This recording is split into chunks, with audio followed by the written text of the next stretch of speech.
ఈ మధ్యకాలంలో జరుగుతూ ఉన్న కరెంట్ ఈవెంట్స్ అన్నిటి మీద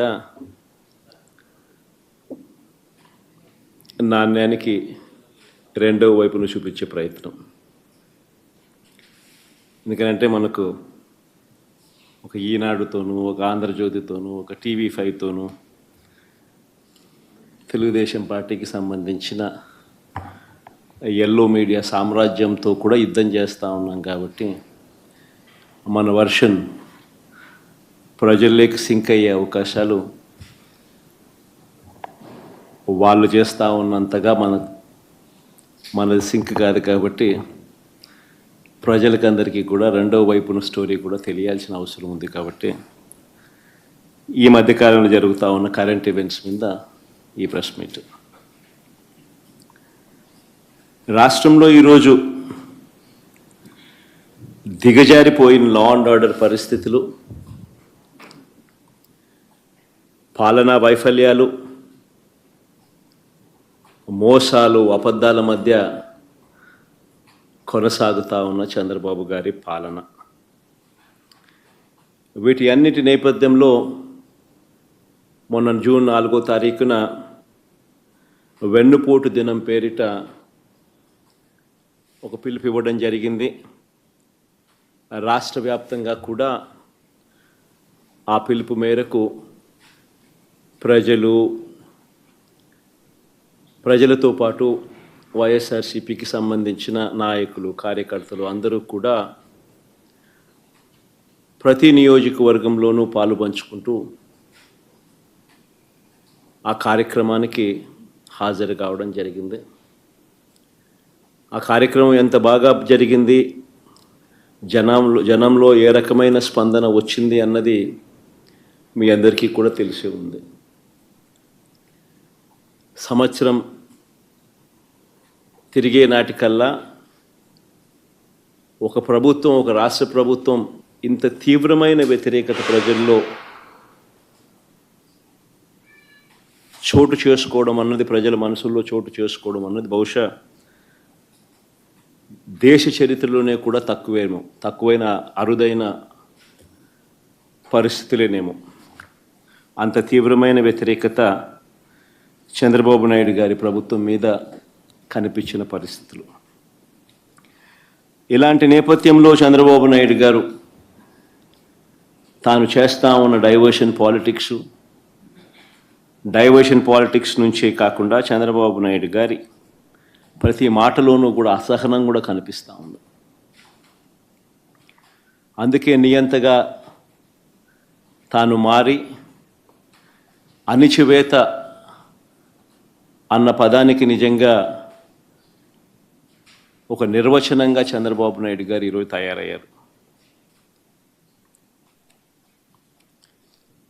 నిన్న నా ప్రోగ్రాం కూడా పల్నాడు ఏరియాలో నా ప్రోగ్రాం కూడా నిజంగా ఒక కర్ఫ్యూ పరిస్థితుల మధ్య ప్రోగ్రాం జరిగింది. ఆశ్చర్యం కలిగించే విషయం, అసలు ప్రజలను లేదా మా పార్టీ కార్యకర్తలను పరామర్శించడం అన్నది ఒక ప్రతిపక్ష నాయకుడు చేస్తే తప్ప అని అడుగుతా ఉన్నా. చంద్రబాబు నాయుడు గారిని సూటిగా ఈ ప్రశ్న అడుగుతా ఉన్నా. ఎందుకు ఇన్ని ఆంక్షలు పెట్టాలి?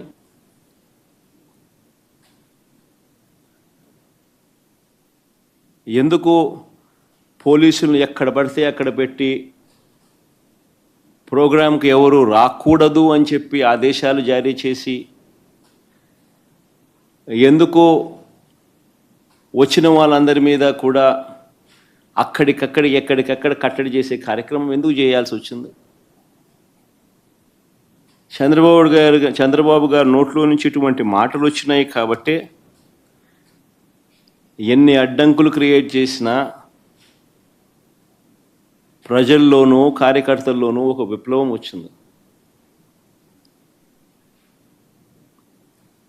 నిన్న ప్రోగ్రాం ఎలా జరిగింది అన్నదానికి నేను చెప్పాల్సిన పనిలా, బహుశా నాకన్నా కూడా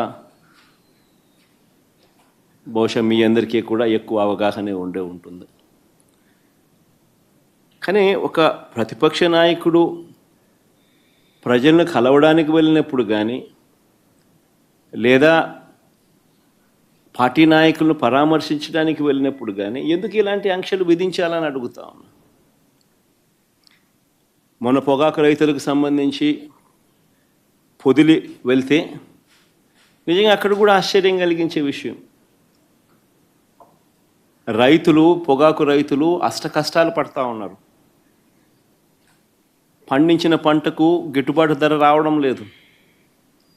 అలాంటి నేపథ్యంలో 2 ఆత్మహత్యలు జరిగాయి పరుచూరు, కొండేపిలో. ఇలాంటి పరిస్థితుల మధ్య అక్కడ జరుగుతూ ఉన్న పరిస్థితుల మధ్య రైతులకు సంఘీభావంగా ప్రతిపక్ష నాయకుడు అక్కడికి వెళ్తే ఆ కార్యక్రమంలో రైతులు, ప్రజలు పెద్ద ఎత్తున పాల్గొంటే దాదాపుగా 40,000 పైచిలుకు మంది ఆ కార్యక్రమంలో పాల్గొంటూ ఆ ప్రోగ్రాం జరుగుతూ ఉన్నప్పుడు 40 మందే, ఎంచినా కూడా అంతకన్నా ఎక్కువ మంది కూడా కనపడరు. 40 మందితో నువ్వు 40,000 మంది జరిగే ప్రోగ్రాం మీద రాళ్ళు వేయాలని ప్రయత్నం చేస్తావు. ఆశ్చర్యం కలిగించే విషయం అది. ఏం జరుగుతూ ఉంది? రైతుల సమస్యలు హైలైట్ కాకూడదా? రైతుల సమస్యల తరపున ఎవరు రైతుల తరపున మాట్లాడకూడదా? రైతులకు సంఘీభావంగా ఎవరు వెళ్ళకూడదా? రైతుల సమస్యలు అనేటివి ఎవరు పట్టించుకోకూడదా? 40,000 మంది ప్రజలు, రైతులు పాల్గొన్న కార్యక్రమంలో 40 మంది చేత నువ్వు డిస్టర్బ్ చేయాలని ప్రయత్నం చేస్తావు. ప్రయత్నం చేసి ఇంకా రైతులు, ప్రజలు సమన్వయం పాటించారు కాబట్టి 40,000 మంది 40 మంది మీద పడలా. ఒకవేళ పడుంటే పరిస్థితులు ఏ మాదిరిగా ఉండేదో నేను చెప్పాల్సిన అవసరం లేదు. ఎవరైనా ఊహించుకోగలుగుతారు. 40 మంది చేత గొడవ నువ్వు చేయిస్తావు, ఉల్టా రైతుల మీద నువ్వు కేసులు మళ్ళా పెడతావు.